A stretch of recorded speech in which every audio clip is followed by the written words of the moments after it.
I hope you watched my hangout on the day of election, where I had expressed apprehensions that 41 million mail-in ballots were there for the 2022 election.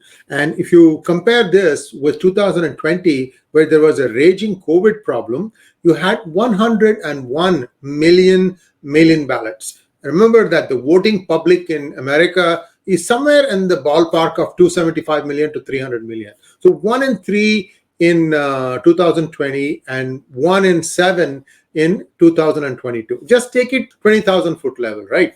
So do this make a difference in terms of what has happened in the 2022 midterm elections, where the Republicans were supposed to have scored very big, and yet now we are seeing that they're barely going to eke out a small, tender, slender lead in the House, and perhaps the Senate is going to be back to 50-50. And if the GOP sits down, they'll have to ponder about one of the things that happened that they could probably be saying, okay, this is one reason why we lost.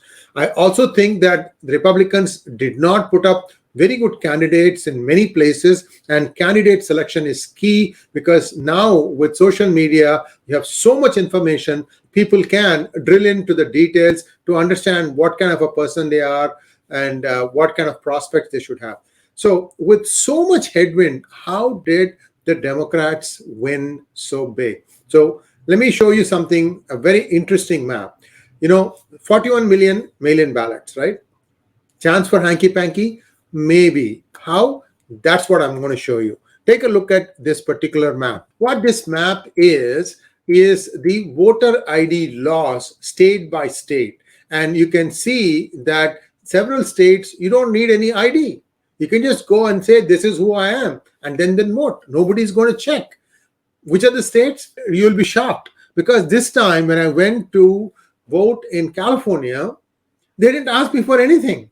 They just waved me through, and I just went and dropped off my ballot and came back. No questions asked, no signature checks, not even anybody asking who are you, what are you, nothing. People just stood by and watched while I just went, and there was a post box like thing, mailbox, just put it there and then came out. So take a look at some of the states that don't require any ID. Here is California, no ID required. Nevada, you have a non-strict non-photo ID. What is a non-photo ID? A non-photo ID is like you say, I live in a particular house, and this is the address, and this is the proof that I'm living there. You can show like your phone bill or electricity bill or water bill to say that this is where you live, and they'll accept that as proof. And New Mexico, border state, no ID required. Look at Michigan, no ID required. Maine, no ID. New Hampshire, no ID. Montana, no ID. Idaho, no ID. And even when you have some ID requirements, it is a very non-strict. So it's an open sieve, guys. American brothers and sisters, this is a very deeply flawed system of electoral process. This has to stop today. I had written my book, Who Painted My State Purple? And I explained how any election can be stolen if somebody puts their mind to it. Do you think George Soros is just sitting around doing nothing? He has been pumping millions. He wants total anarchy, no borders, no this, no that. You see his influence in so many ways, yet it doesn't seem to bother anyone.